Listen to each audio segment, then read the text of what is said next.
আমার আল্লাহ বলেন, হে পৃথিবীর মানুষ, হে আমার বান্দারা, তোমরা দুনিয়ার মধ্যে গিয়েছো, আমি তোমাদেরকে দুনিয়ার মধ্যে পাঠাইলাম। পাঠাইবার পরে আমি জানি তোমরা অনেক অন্যায় পথে যাবে, অনেক কাজ করবে, যে কাজগুলোর মধ্যে তোমাদের গুনাহ হয়ে যাবে। হে বান্দা, তোমরা গুনাহ করবে তাও আমি ভালো মতো জানি, তোমরা পাপ করবে তাও আমি ভালো মতো জানি।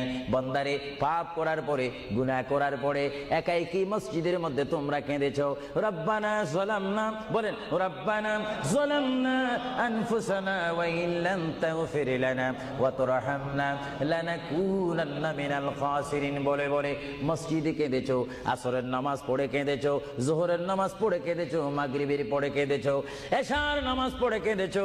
এ বান্দা, নামাজের মুসল্লা যখন বসে যাও, আমি আল্লাহকে তোমরা বারবার বল, আল্লাহ আমার গুনাহ মাফ করে দাও। তারপরও আমি তোমাদের গুনাহ মাফ করে নিই। তারপরও তোমরা নিশি রাত্রে, মানুষ যখন ঘুমে যায়, তোমার বিবি যখন ঘুম যায়, তোমার ছেলে যখন ঘুম যায়, তুমি নিশি রাত্রে ঠান্ডা পানি দিয়ে ওযু বানিয়ে নামাজের মুসল্লায় বসে তুমি আবার যখন ডাক দাও, রব্বুল আলামিন, পৃথিবীর কোনো মানুষ আমার গুনাহ সম্পর্কে জানে না, তুমি আমার গুনাহ সম্পর্কে জানো।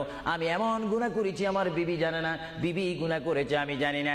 আল্লাহ, তুমি সব কিচ্ছু জানো। হে আমার প্রভু, তুমি আমাকে মাফ করে দাও। আমার আল্লাহ বলে, তারপরও যদি তোমাদেরকে আমি মাফ না করি, তারপরও বান্দা, তোমরা আমার রহমতের দরজা থেকে ফিরে যাইও না।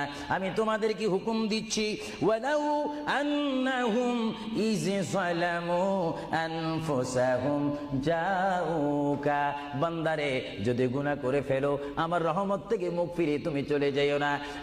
বান্দা, আকাশ পরিমাণ যদি গুনাহ করো, পাতাল পরিমাণ যদি গুনাহ করো, সাগরের পানি পরিমাণ যদি গুনাহ করো, পাহাড় তুলনায় যদি তুমি গুনাহ করো, আমার দরবার থেকে তুমি নিরাশ হইও না।